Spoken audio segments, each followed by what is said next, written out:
le cœur du moteur, c'est-à-dire le core business du groupe, continue de fonctionner sereinement et je dirais sainement.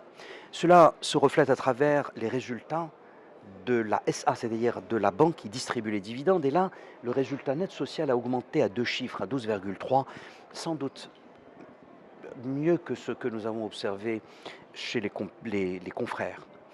En revanche, sur le résultat net part de groupe, c'est-à-dire lorsqu'on prend en compte les autres composantes des résultats qui sont liés à l'Afrique, l'Europe et les filiales au Maroc, la performance a été bridée. Il y aura une série de facteurs que je ne voudrais pas développer dans cette courte déclaration, en tout cas qui ont fait que nous sommes étals. Mais il faut garder, et souvent le président du groupe CEAT, même Jloul le souligne, les fondamentaux financiers, la valeur de la BMCE et ce qu'elle fait va au-delà des fondamentaux financiers.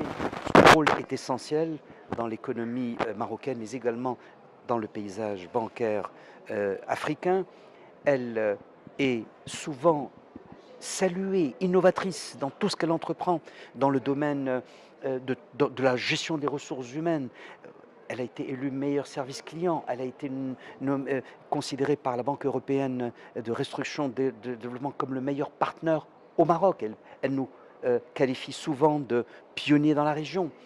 Il y a ainsi une douzaine de distinctions que nous avons obtenues au cours de cette année qui montrent la singularité de cette BMCE avec un goodwill exceptionnel. Bien entendu, il y a un plan stratégique de développement qui devait, je dirais, être stabilisé depuis 2013, mais qu'à la faveur des évolutions assez contrastées dans les économies africaines, a dû être revu.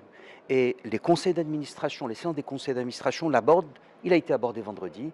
Il continuera d'elle être afin alors de déterminer la nouvelle trajectoire qui sans doute va poursuivre les orientations stratégiques voulues par ce conseil, par son président, mais qui sans doute introduira des aménagements, notamment en termes de rationalisation d'un certain nombre d'activités. C'est cela vers quoi nous nous acheminons. En tout cas, fondamentalement, ce groupe est sain et on peut s'enorgueillir en tant que Marocain et en tant qu'Africain de l'action multidimensionnelle qu'il mène. Et je vous le disais, dans le domaine de la finance climat, dans le domaine de l'efficacité énergétique, de la gestion de l'eau, de la valorisation des matières résiduelles, dans l'entrepreneuriat, dans le domaine de l'éducation primaire. C'est tout cela qui fait la singularité du groupe BMC Bank of Africa.